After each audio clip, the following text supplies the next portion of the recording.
Hi there, and welcome to the 20 podcast. I'm Karl, and this alongside me is my co-host Doug. Doug, good evening to you. How you doing? Yeah, doing a lot better, mate.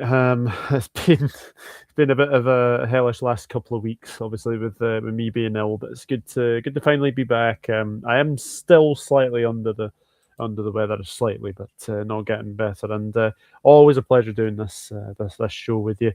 Sorry, I was just vibing along at that intro there.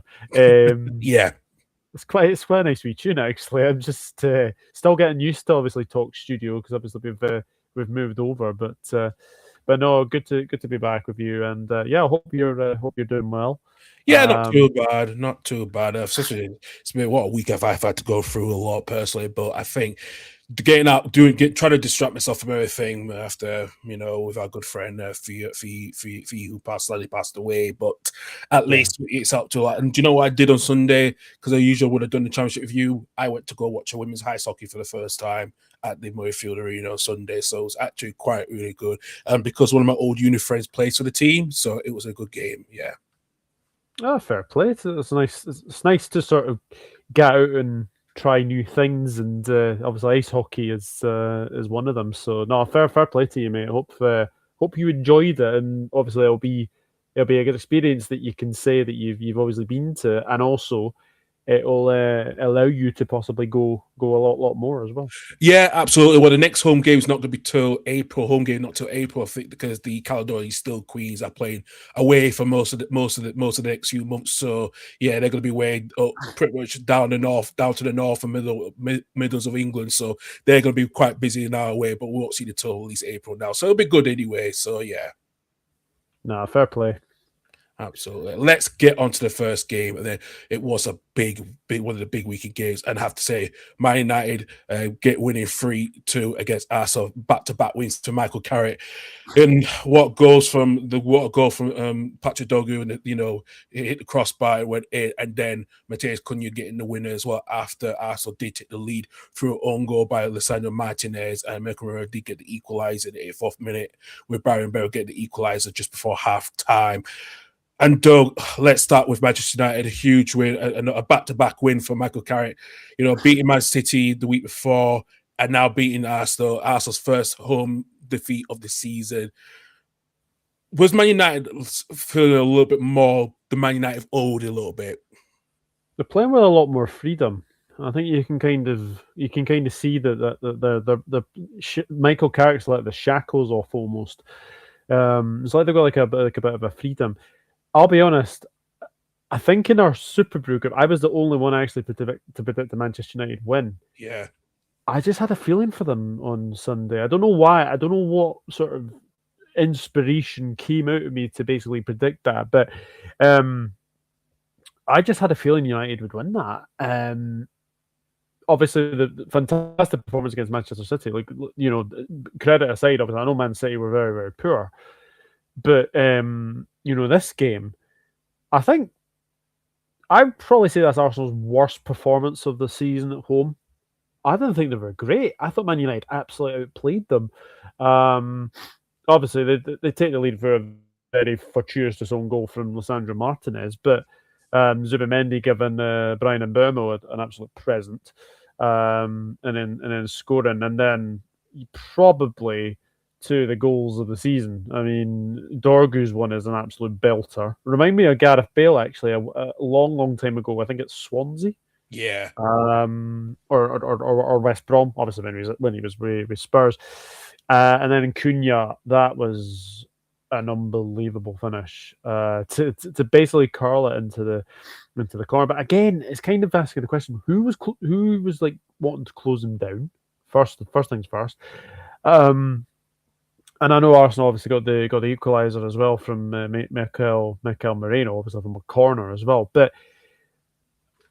I think it was Jamie Carragher that said Arsenal don't have a superstar up the front of the pitch. Now, I have to say, this is one of the only times I think I would probably agree with them. Gyökeres and Jesus are no superstars. They don't have a Salah, and they don't have a Holland, They definitely don't have a Hazard. They certainly don't have like an Henry, a Bergkamp, just someone who could get you out of sticky situations. And I think Arsenal have been kind of the cracks. I think have been starting to show. So I think it's papering over the cracks. Really, I think they've been very, very fortunate at home this season. There's been a couple of games where I saw them. I think Forest away, they parked the bus to get a 0-0 draw. There was another game that they drew recently that they were very, very poor at. It was against Nottingham Forest, yeah. Not Forest, yeah. And then Sunday's game against Manchester United, I thought United thoroughly deserved to win. Even Arteta said that at the end there. I think the one thing would worry me though, some of the stats coming out of that game. Saka, no goals in 13 games in all competitions.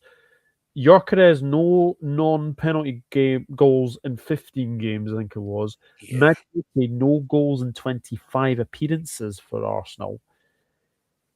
And Martinelli, I think it's 1 goal in his last 17, I think, in the Premier League or something. Obviously, don't quote me on that one, but Arsenal seem like I said a couple of weeks ago that it was theirs to lose. It's still theirs to lose. But I think you're kind of seeing now that they don't really have that clinical edge in front of goal. I know Holland has had a bit of a barren spell recently for City. We'll obviously get onto City in a wee moment. But see, set pieces, I think, is where they're going to have to really rely on getting their goals. Because at this moment in time, and there was a couple of Arsenal content creators as well that said it. Why are we shooting from the outside the box? How many times did Arsenal get the Manchester United penalty area and basically just try and find that perfect pass across goal? I feel sorry for Victor Gyökeres. Look, I'll be honest. I said 1 week that he's going to be a flat track bully. That he'll basically score against the sort of the non so big clubs. And he'll struggle against the really, really big clubs. Liverpool home and away, he struggled. Manchester United home and away, struggled. Chelsea, it was a tap-in, let's be honest. It was a tap-in in that big cup. City struggled. So Spurs struggled. So you feel sorry for the guy. But I think you've got to say that that defeat's been coming for Arsenal. That defeat has been coming for Arsenal, but take nothing away from Manchester United. Thoroughly deserved to win. And I think the United strand might actually be in a haircut because I looked at their next couple of fixtures and Fulham at home on Sunday. Yep.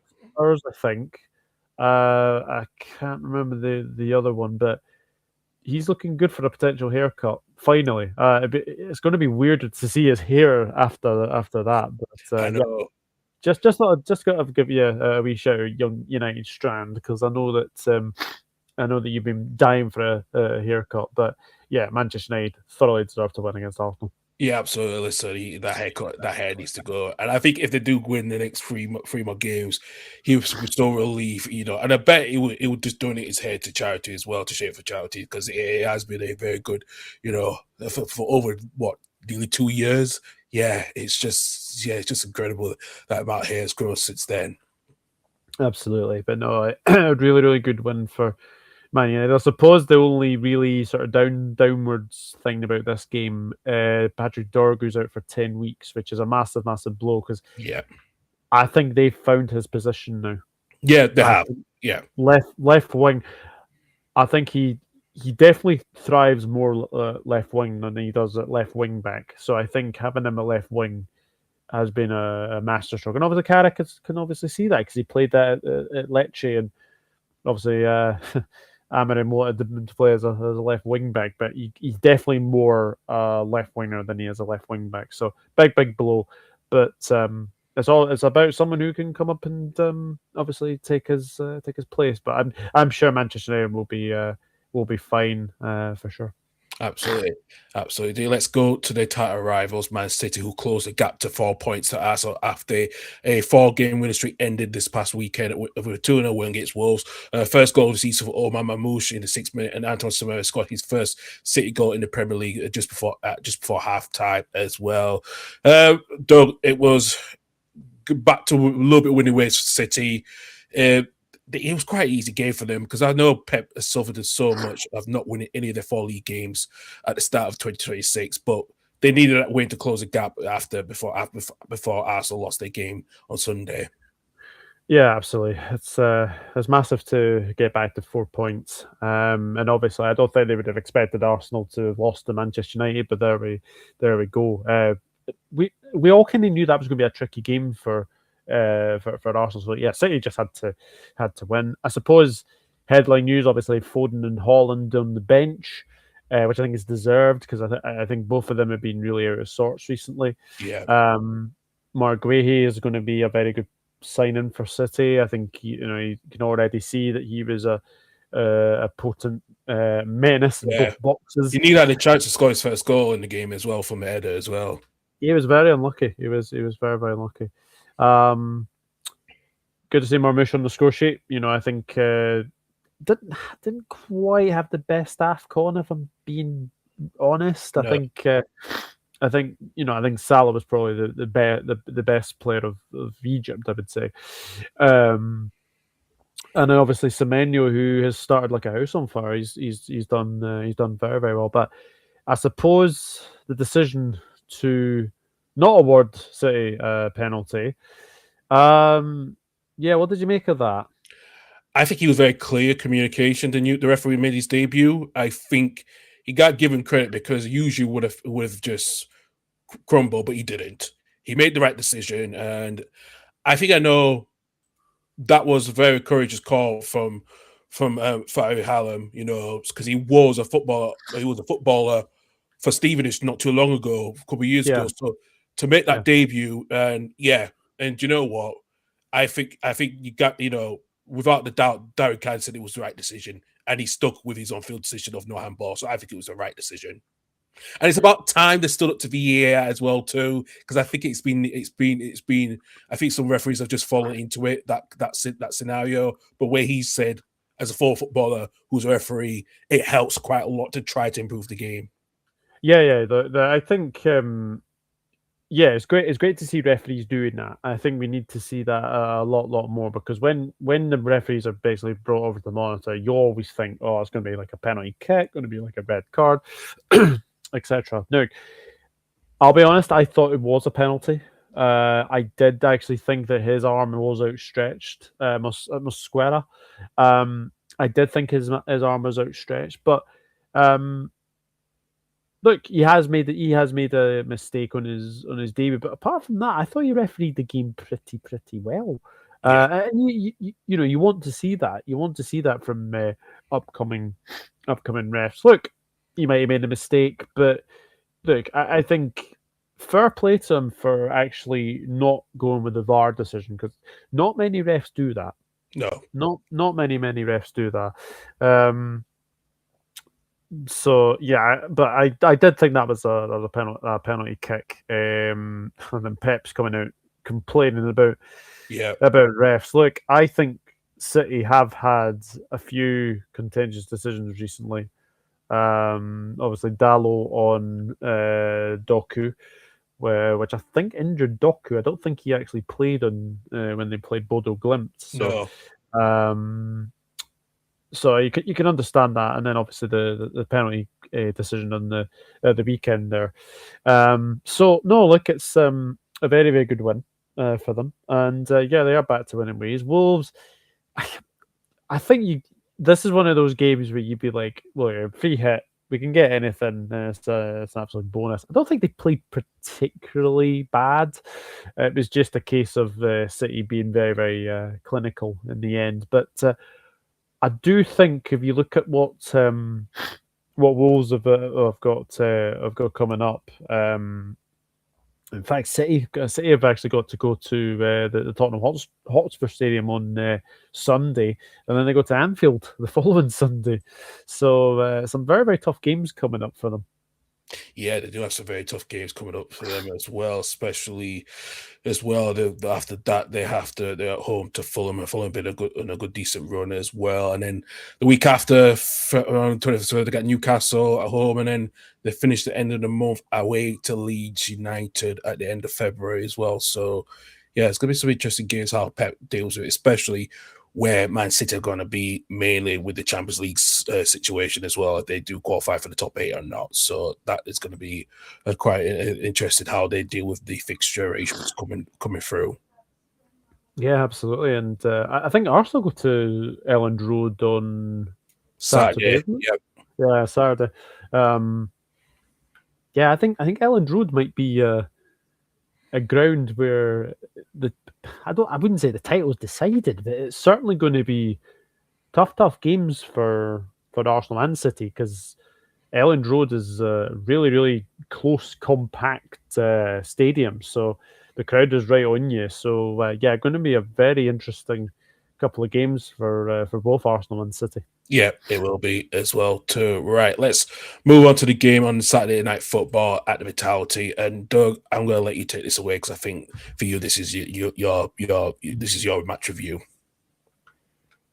Yeah, I mean, what do you want me to say? I think first things first, we didn't play well.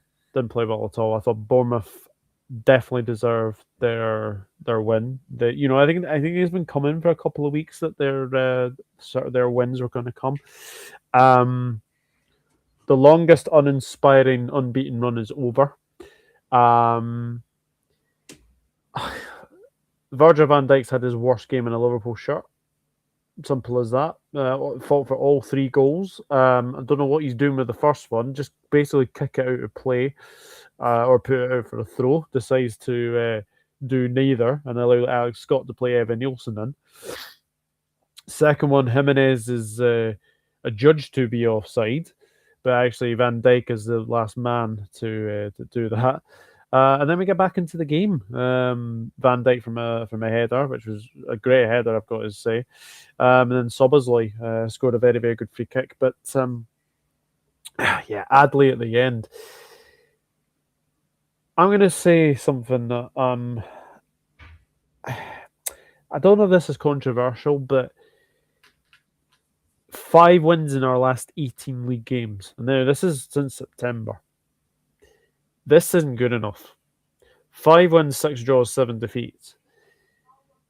And before that game against Bournemouth, we had drawn the last 4. We're 17th in the league form table.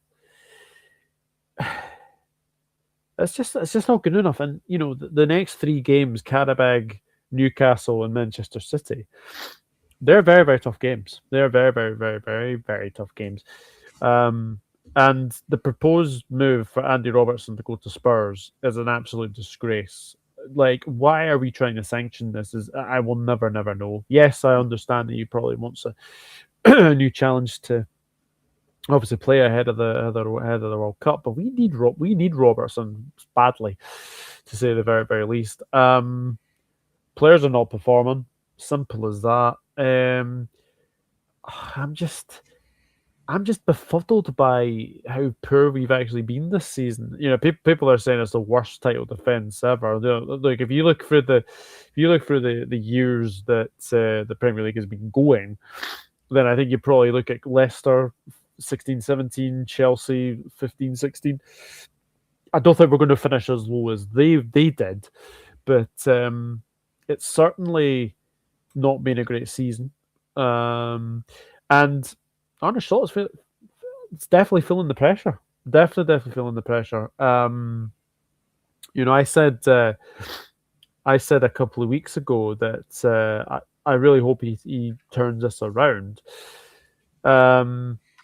But it is starting to feel like as more of the Alonso rumors sort of ramp up, everyone's going to, say, I do feel sorry in that aspect. I think the media are I need to be careful what I say here, but sort of a black mark on the whole situation with Alonso, and I've zoomed out from his press conferences because he keeps repeating himself. Like he's like today against in the Carabag press conference, he said something along the lines of, "Oh, PSG, like we had like a week to prepare or a week to train, like after we were out of the Champions League." Yeah. To tell you the truth, our form since that game has been nothing short but shocking. Really, really bad. We haven't won in 2026. Karabag, as I said, in the Champions League to finish in the top 8, which will be a success, because after the defeats to Galatasaray and PSV, I wasn't sure what was happening. But the football is it's not great. It's not great to watch, unfortunately. I don't agree with some of the stuff that's been coming out this week about Arne Slot. People have been saying that they are comparing him to Hodgson and Rodgers. Come on, those two didn't win a Premier League title. Slot did. He's never going to be Klopp. So we'll always be thankful for him to obviously win the Premier League. But I think the more the season goes on, I think it's more and more likely that Arne Slot probably won't be Liverpool manager come the summer. But we'll wait and see. And as Ben Jacobs said, they're keeping him. The Liverpool have no right to want to basically get rid of Slot, and I totally understand it. We have to get behind the manager. We have to get behind the players. But there's some fans on social media that have just had enough, and I totally get it. But I wouldn't sort of want to be one of those online people and basically, criticize Slot and basically, say that he, compared to Hodgson and Rodgers is really just stupid as far as I'm concerned. So, but fair play to Bournemouth. I said it a couple of weeks ago. They were looking to get a couple of wins recently, and they did it the weekend. So fair play to them. And yeah, it kind of eases their relegation troubles. I didn't really think they were in a relegation battle, but as you said, they are second, winning 15 games. It's a big relief for them. Yeah, a huge relief for both to get their win. Which has been coming for a while, but I say Liverpool's unbeaten run. It was not even really was it classic. It was just so predictable as well. I'd have to say, is the writing on the wall for Slot? If not, but when is going to be the question now going forward. And with these Alonso rumours is going to keep piping up. It's going to be interesting how things will go, especially which is the Champions League against Karabag tomorrow, but. Again, because of the big game they have this weekend as well against Newcastle on Saturday, which is going to be quite interesting. But the week after, it's Man City. It's Man City on a Sunday, and that's going to be a huge game that could determine Slot's future completely. It could really do.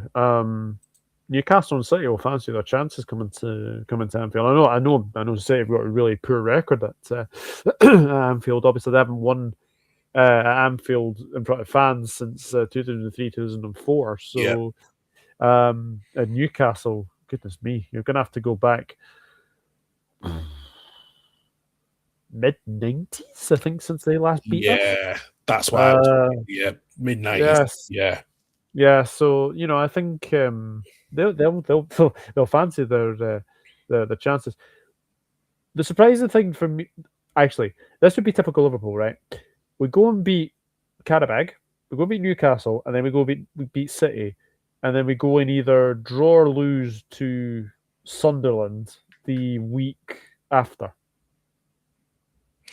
That would be interesting with that one. It would be interesting if that would be a surprise. We'll see over the next couple of weeks as well. Let's go down to the bottom of the table, to the London Stadium. West Ham beating Sunderland 3-1 after a fantastic performance, first half performance from the Hammers, where the Sesko Somerville scored in the first goal for West Ham, and then penalty scored by Jared Bourne, and what wonder strike from Matheus Fernandes to make it 3-0 before halftime. Before Brian Bobby's consolation headed in from the Mukwele's cross for Sunderland in the second half. And Doug, before we get up to Forest as well, West Ham moved 2 points clear safety on Saturday, closer to the Forest on Saturday.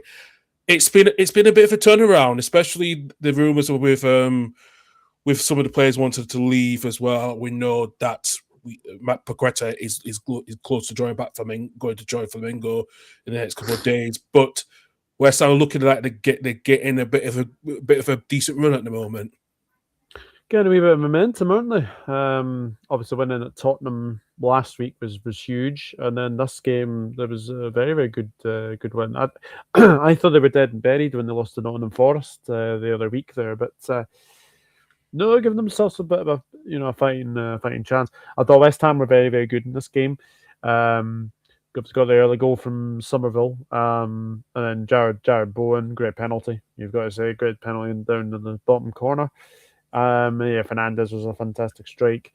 And then I suppose Sunderland fans could probably say they won the second half because it wasn't a great performance from them at all. But then again, I kind of look at Sunderland, and Xhaka was a big miss.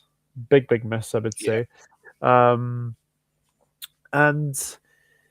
they might have a wee issues for sure. But one thing they can say, they're the only unbeaten home side in the Premier League this season. Yeah, which absolutely. Is absolutely crazy when you think about it. It is actually, especially with Arsenal's road that came to an end on Sunday. At least Sunderland, the only team still left standing for the home with the home form at the moment. So, even though they had their weight issues at the moment, but good win for West Ham. Gameplay, and I think with Nuno getting Adama Traore in, I think that's going to be important for the West Ham. They need that pace up front, But I think if they're going to keep players like James Ward-Prowse, who's looked like he was going to go to Burnley, I think he's needed, especially with Paqueta leaving. He needs players that is going to need to try to stay points on the safety of the other teams that are above them at the moment. Absolutely, it's going to be very, very interesting to see how well they'll do, West Ham. But it comes always a bit of a fighting chance. I think we're kind of seeing now Burnley and Wolves are probably going to be cast adrift. I think it's going to be between those two now, of Forest and West Ham potentially. Maybe someone else gets dragged into it, but what I would say on that is the Leeds seem to be picking up a bit of form, which is good to see. Bournemouth are obviously starting to get wins now, and I think it's very, very, very, very good to see. I mean, Tottenham are down there, but you'd probably expect them to sort of stave off relegation. But if West Ham can get another couple of wins, then they're right back in with a shout for sure. Yeah, they could be in a shot for sure. Indeed. Let's go to St. James's Park. What a win for Aston Villa to win 2-0 against Newcastle. Villa's first win at St. James's Park since 2005 with the infamous incident between Kieran Dyer and Lee Bowyer, and Magpies missed a chance to close the gap to Liverpool. Again, Doug, they, come over a week after losing to Everton, Emery came out with very weird post-match interview stuff, and then somehow to get them to win 2-0, that was a huge win for them. It's such a good goal from Emin Buendia in the first goal, and then the header from Ollie Watkins as well. And Villa still has a chance in the title race because they make some signings, and Tammy Abraham is now back at the club after joining from Besiktas after he was at Roma on loan, and we're hearing that Douglas Luiz is close to rejoining them as well on loan from Juventus. Yeah. It's interesting that they've had Villa have still closed the gap, still in the title despite that despite a difficult week they had. Yeah, it's a very, very good win away. Obviously, Fenerbahce. Was it Fenerbahce? Yeah, Fenerbahce. Jadon Sancho scored, which is that's a rarity in itself.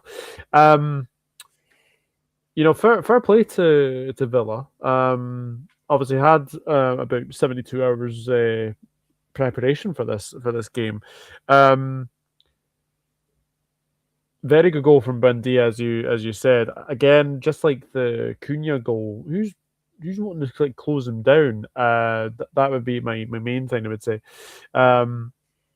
And then obviously Ollie Watkins gets the second, which is a very good header, I've got to say. But Tammy Abraham, they say you should never fall in love with a lone player. He's obviously back there now permanently. Very, very interesting way of saying it, though. Like, from what I understand is that basically his loan was made permanent from Roma to Besiktas, and then Villa signed him. It's very, very strange how that worked out. But it is strange. Good to see him back in the Premier League. And then Douglas Luiz, lost his way in Forest, didn't really get a game there. And I think it's a very, very good move to bring him back to Aston Villa. And I think he will thrive in that midfield, especially with the injuries to Yuri Tillemans, John McGinn, Super John McGinn. Sorry, I've got to say that. It's a Scotsman, and Kamara. Three really big players that they've missed out as well. Newcastle, it's a consistency, isn't it? We Newcastle. I mean, their next three is just hellish. Yeah. I think it's obviously Paris Saint-Germain away, Liverpool away, City away. That's really, really tough. Obviously, City will be the second leg of the Carabao. Yeah, the second leg of the Carabao. I think they're already out. Yeah, I know. It's a bit of a worry for that one as well for Newcastle with their form at the moment. And especially, I just don't think they'll go sign any players before the end of the transfer window. No, I don't see it either. Yeah, it's a huge worry for Newcastle. What a win for Villa after 72 hours had to prepare after winning against Fenerbahce in the Europa League as well. Let's go onto Turf Moor. Oh, what a rescue! What a point! What an end to the game with Christian Romero rescued a point for Spurs after Burnley nearly get their first win after nearly got their first win in 14 games after a 2-2 draw. Doug, this Burnley had a very good chance to win the game, and somehow Thomas Frank is still a bit under pressure, despite the one against Borussia Dortmund last week in the Champions League. They're still under pressure. What's going on? Like I said, where they are at the table at the moment. Who have they got in the Champions League this week? Oh, so they are right. So in the Champions League, I think they have got. Just get the fixtures up now. They are away to Eintracht Frankfurt. Oh, right. Okay. Yeah, Spurs are Spurs. It's just simple thing there is to say that. Again, a bit like Arsenal, their defenders are scoring goals. It's not their strikers; it's their defenders. Because obviously Mickey van den Ven scored, and Romero scored a really good header. I've got to say, but Burnley, as you said, winless in 14 games. It's looking a bit bleak for them, and especially with West Ham continually winning and Forest continually winning, that gap is slowly going to increase as the weeks go by. I just don't think they've got enough to stay up. Unfortunately, I see they're signing James Ward-Prowse though. I seen. There was talks, but I think they look like it was cancelled because I don't know if it's a situation with Lucas Paqueta's leaving that has to. So I don't know what's happening with that one. So it'll be interesting. But I know they were still linked with him, so I don't know if that deal will get done. That's going to be the questionable part now. He'd be a good signing. Obviously, if they get a free kick, then obviously he'll take them. But I don't know if it's quite the signing that they need. I think it's more strikers probably that they need. I think they're fine with goalkeeper because Dubravka's a really good goalkeeper. Yeah. Kyle Walker's had his critics, but you've got to say that that cross for the first goal on Saturday, what a ball that was to Yeah, it was. Yeah, good. Juan Zabi of all people as well, which was quite surprising as well. So and obviously Lyle Foster got the goal, very scrappy goal, but he will take it. But I think it's more forward players that Burnley need. Well, especially if you, like I said, because now the James Ward-Prowse deal is now back on because it was called off, but it's now back on. It could, but they do need some strike of force up front because they are one of the lowest goal scorers, pretty much. Broja's know the answer. No. I'm sorry. Any time I've seen Armando Broja in this league, just doesn't cut it. Doesn't cut No. it as a Premier League striker for me. Just very, very, very, very strange signing to make. Obviously, they got Ugo Chukwu as well, but again, I don't think he's a striker. I think he's more of like a box to box player. I don't think he's more of a striker. So Burnley definitely need to add something up front before the window closes.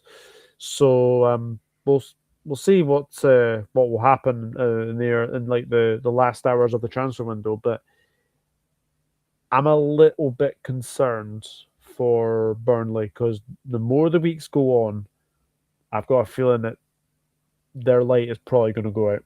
Yeah, it's a huge worry as well for Burnley, especially with the gaps now increasing between them, West Ham, and even Nottingham Forest above them as well too. So yeah, be interested to see how that will pan out in the next couple of weeks as well. Let's go on to Selhurst Park, and what a win for Chelsea! They beat Crystal Palace 3-1 after it started really inspired the Blues. But Doug, let's go to Crystal Palace. What a mess it has been for for quite a couple of weeks now. With Gray, leaving to join Man City. Oliver Glasner not renew his contract not going to renew his contract, leave it in the season. Then you have Jean Philippe Mateta who wants to leave, even though he's not had any transfer requests. What the hell has gone on at Selhurst Park? It's just such a bit of mess since all that those two statements came out, those press statements came out on the same day.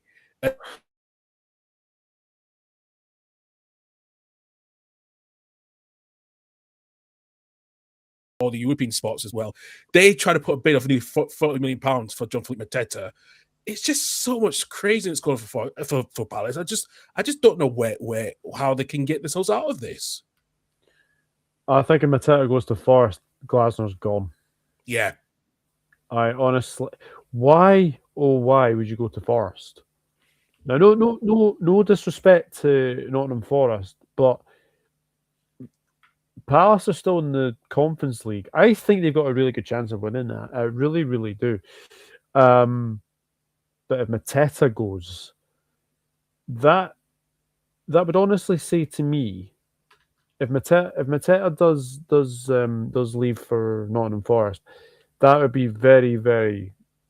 That would be the last straw with a lot of fans, especially with the history between the two. Obviously, we know that what's happened there. I think they play each other actually in a couple of weeks, if my memory serves me correctly. So, but again, do I see that happening? I'm not sure because again, Palace have they got the funds to get somebody else in? I don't think they will. I can't for the can at this time. I don't think they do. So I think Mateta is probably there until the summer. I think you can get a better move other than Forest, if I'm being honest. Yeah, they do play actually this weekend. Oh. Yeah, that I just can't see for the life of me, Karl, why Mateta would want to go to Forest. I just do not see that one bit. But again, we're obviously talking about Palace, so I think you've got to say Chelsea under Liam Senior. I actually tweeted the other week there, and I know obviously you're off X at the moment, and probably for good. Forever, mate. Forever, ever, forever, forever. Yeah. Aye. But I actually tweeted this the other day. So I said Manchester United are already looking at a different side, playing with a lot more freedom. Same with Chelsea under Liam Senior. We, as in Liverpool, are in a battle for Champions League this season. Harsh reality, but these two are showing how a team should be properly coached and the way to play football. Chelsea under a senior, I think, have been fantastic. I think they've been really, really good. And again, he's given them the freedom to play. Maresca kind of is very, very slow, very, very intepid. But I think the thing with Liam Senior is he's came in. Chelsea are playing with a lot more freedom, and obviously you saw Estevao, which is a very, very good goal. The penalty decision, I'm not sure that's a pen. No, I don't think it was a pen. I understand what the referee said. It was accidental handball, but I don't think it was a penalty. I don't think it was a penalty. I think it's more really bad publicity for Darren England, who, let's be honest, I don't think he's really recovered since the Luis Diaz decision at the Tottenham Hotspur Stadium. Yeah, and I think it's a shame that. Sorry, get your words out, Douglas. It is a shame that he is getting bad publicity, but unfortunately, that's what he's going to be remembered by. But Palace, look, I said a couple of weeks ago when Glasner came out after the Sunderland game, I was very, very angry. I'm amazed he's still there. Yeah, so am I. I think if Mateta is sold before Monday's deadline to Forest, that will be the last straw for me. And I think he will leave. I think he will part ways because I think there's just been a communication breakdown with the board. I think there's been a communication breakdown with Steve Parish, Mark Bright. Yeah. The damage is done. The damage is done. It's beyond repairable. Yeah, absolutely. I think it is beyond repairable. But I do have to say, very good win for Chelsea. Liverpool are in a battle for top 4, top 5, definitely in a battle. And Chelsea are playing some nice stuff, playing some really, really nice stuff. So, but Palace, yeah, you've got to feel for them. They are going slowly down the league, I noticed. Yeah, especially with Adam Watson getting a second yellow card, and it's a question about his future because the players that he's playing. You just look at about 2 years ago, there were 4 Crystal Palace players in the England squad. Yeah, and now there's at least 1. Yeah, Wharton, and that's the problem that they have. Obviously, Guehi would have been the second one, but it's not looking good for Crystal Palace. But I think, as I said, I think we both kind of agree. But if Mateta goes to Forest, then Glasner is going to basically say part ways because, as you say, it is non-repairable. But again, who goes in there at this time? Do they get an interim? I think there's one name that could happen, and it depends if he comes or wait till the summer. And he's Palace through and through. It probably will have to be Gareth Southgate. That would be the only option I could think of at this moment in time. That would just make so much sense. And I said this to Stefan the other week about this, where we did that breaking news about that, about what all the stuff that came out. So yeah, it's a lot that I think there's going to be. I think Southgate is waiting in the wings at the moment. I agree. I think it could well be. It could be well be that thing. But yeah, Palace are going down the league rapid pace, and it's very, very worrying to.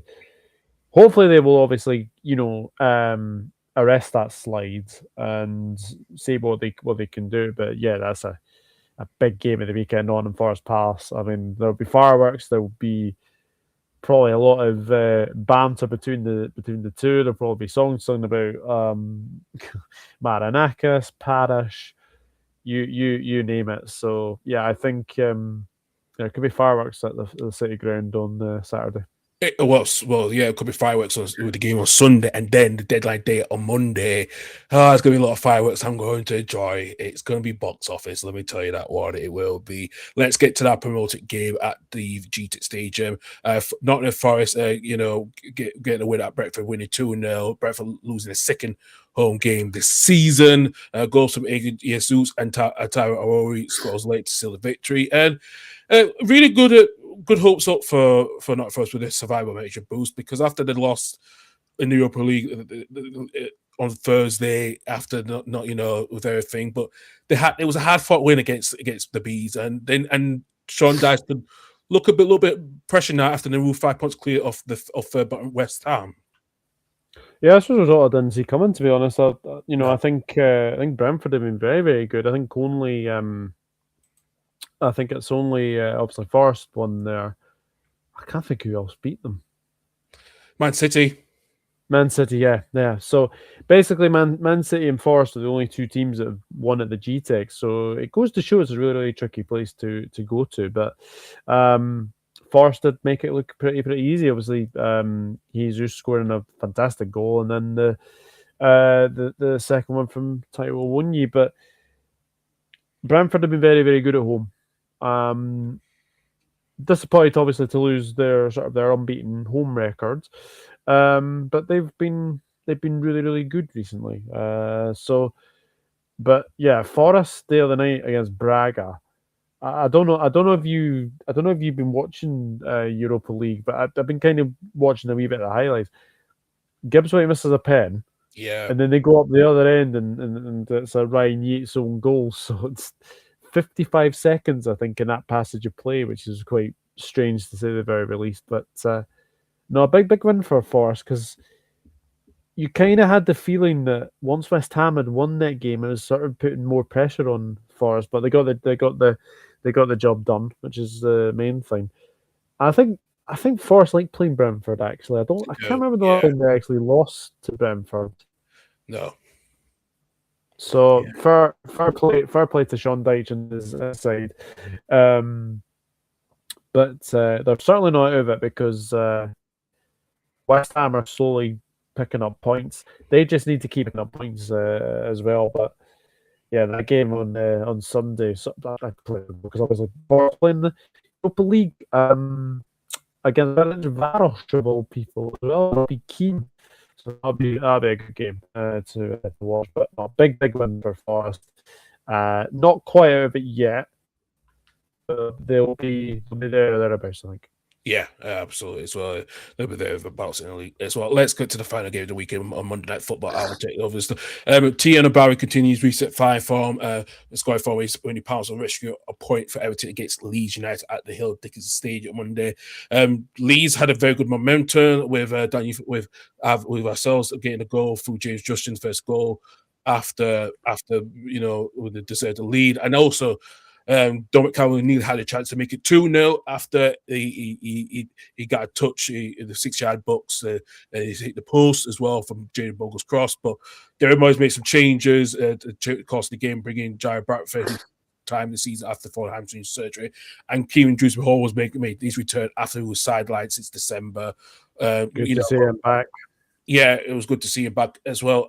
And for me, Doug, I think Leeds should have come away with 3 points with 3 points. I'm going to admit to you, I think we started well. We had the momentum in the first half, and I think it swung into Everton in the second half. But the first half, Leeds was taking good chances. The goal, Harrison had very good chances, but James Justin to get his first Premier League goal for Leeds was vital. And but again, Calvert-Lewin, nearly had a chance to score against his old club, and like I say, he hit the post. But it's a bit of a worry for Everton with the home struggle, the home form, especially at a new stage. Is it for them to take time to get embedded into since leaving Goodison Park after 100+ years? They're always going to have a bit of a topsy-turvy time in their new home. Believe it or not, the Hill Dickinson Stadium is going to be hosting a Scotland international against Ivory Coast, which, for the life of me, I do not understand why. Especially, I think the cheapest ticket is £27, and I think the top ticket, sort of like for the very, very good seats, £62. I certainly will not be going to that. Not with your legion, not with your legions. I know. No, absolutely not. But everyone getting players back at the right time. Obviously, Bramthwaite's a big plus. Dewsbury Hall's a big plus as well. Shame about Jack Grealish, because I kind of had a feeling that Jack Grealish was actually finding his feet at Everton. Yeah, I was agreed as well. Yeah, it's a real shame that he's obviously got injured. I will be honest, I didn't see this game. I don't know what I was doing Monday, but I was just too busy to obviously watch the game. Seen some of the highlights. James Justin, unlikely goal scorer, but great running from him from left back, which I think was very, very good to see. A great finish as well. And yeah, Tierno Barry scored a very good goal. I'm not so sure about the celebration though. Hey, listen, it's kind of my dance anyway, so I'm just gonna leave it at that one anyway. So it's kind of my thing anyway. So yeah, it was interesting to say the very least. But no, look, I think it's Leeds are picking up points. That's all you've got to do really is pick up points. And you know, Arsenal are coming to Elland Road, I think, at a really, really bad time. They've just lost to Manchester United. They play Kairat Almaty, I think, in the Champions League. They could probably rest a lot of players and still win that. Let's be honest. Yeah. But no, Leeds are playing some very, very good. It's a huge turnaround from where they were. You of all people will know. I know we've done a few of these, and you were calling for Farke's head. You were calling for him to go. Yeah. We all discussed it, didn't we? We all discussed that sort of that 4-match run where I think you had Chelsea, Villa, Liverpool, and City. I think you came out of that with two wins and 2 draws. I think it was 2 draws, 1 win. Yeah, and we've only lost 1 game since the start of December, which was against Newcastle. So yeah, and that was obviously 4-3 as well. So no, look, I think you're doing the right doing the right things to try and stay in this league. And I think that the way Farke obviously wants to play, you can quite clearly see what he's been doing recently. So no, I think it's very, very good. Like, it's very, very good to see what you guys are doing, and I think you've got enough to stay up. I really, really do. If we're sort of speaking about sort of positions where you would want to strengthen before the window closes, where would you want to strengthen? I think it's going to be we need another striker alongside Calvert-Lewin. I think that's the main important bit we need to do. So I think that's vital for us. I know we did bid for Jakob Strand-Larsen for Wolves, which was rejected. It was around 33 million plus 6 on add-ons as well. So would have been the club record, but Wolves have rejected it. I don't know if we'll go back in for again. It'll be interesting. I think what's happening. I think we're getting Jack Harrison away on loan at Fiorentina, which is vital to get the weight off of the wage budget. So I think we it's just a strike up position. I think we're Bonanate, I think that's a player that we needed since last summer before he went to Chelsea. I think he can help, especially with Harrison, who can rotate and can play up front. But I think Okafor has been off the boils a little bit lately. So I think it's the strike that he needs another tall strike up front that can play alongside Calvert-Lewin. And I think Charlotte could be that right fit, but we don't know yet. We'll see how it goes on the deadline on Monday night, because it depends if Wolves will budge. Because I think if I was Wolves right now, would you sell your best asset to prepare for the Championship next season? Yeah, because you know that if you because they're going to go a lot on the cheap when you get relegated. So you might as well take the cash now, but we will see what happens and pans out on Monday night. Yeah, it's going to be very interesting next deadline on Monday. Obviously, I've said to you that I'll obviously try and make the evening bit. So yeah, obviously I haven't done a live stream for a long time, so I'll be a bit rusty, but no, like I think Monday's going to be very, very important for sure. I was actually going to ask you because obviously, while we're obviously on the subject of obviously January transfer window, which teams do you think really need to strengthen? Oh, good question. I think the team that needs to strengthen the most completely, and I have to say it's got to be at least Liverpool, especially with the defense. It's a huge worry at the minute with the players that not being inconsistent with Konate, Joe Gomez and Van Dijk. I think it's an issue with that. And I think the other team that could be strengthening as well. And I'm looking at is I think Fulham are going to strengthen quite well. I think they get Oscar Bob, which is going to be a good deal. And I think they're getting one of the other players from Europe as well, from PSV as well, which I think will be another good signing as well. It's the team I think should strengthen the most is I have to say is Newcastle, because I think with them, with the injuries they're getting at the moment, it's a huge worry.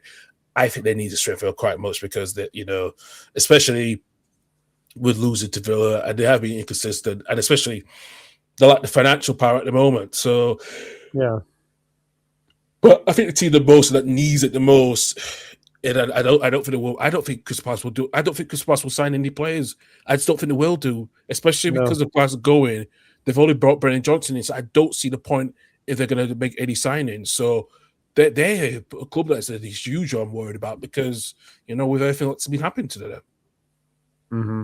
And especially as well, like, would you trust Glasner? Like with another, like load of money, because this is the guy who's obviously going to be, well, obviously leaving at the end of the season, but potentially could maybe walk out of obviously Mateta's obviously sold by Monday.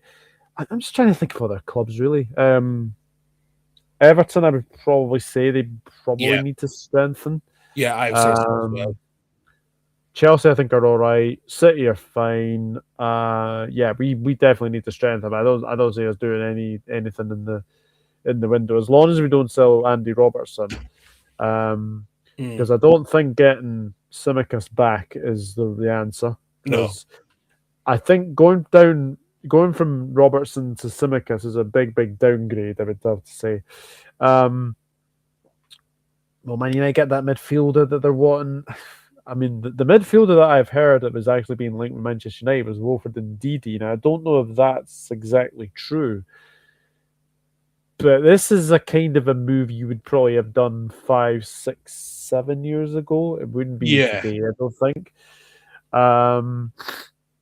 Forest, I think, will strengthen, but I don't think they'll get Mateta. no. Sunderland, I think they're all right. I know Xhaka being out is a big blow, and obviously I know Michael will obviously allude to that. Last time losing Paquet is a huge blow. I feel sorry for Mateta. I don't know about you, but his career has been completely rocked by these betting allegations. That obviously weren't founded. For sure. So. And then I think the last team that probably need to strengthen is Wolves. Obviously, Roma are wanting that left back, aren't they? From Wolves, name doesn't go off the top of my bell, but Mola, is it Mola? Yeah, Mola. Yeah. So, yeah, I suppose if Roma get him, then obviously Tsimikas will probably come back to Liverpool. But yeah, I think Monday's going to be very, very interesting. I'm looking forward to the last few hours of the window for sure. But no, Monday's going to be very, very intriguing. And I don't think Arsenal, do they really need to strengthen? I think Arsenal are a good enough squad. Yeah. Anyway, but no, I think out of the top four, maybe Man United need to strengthen in that midfield. But apart from that, I think it's Monday will be very, very intriguing, to say the very, very least.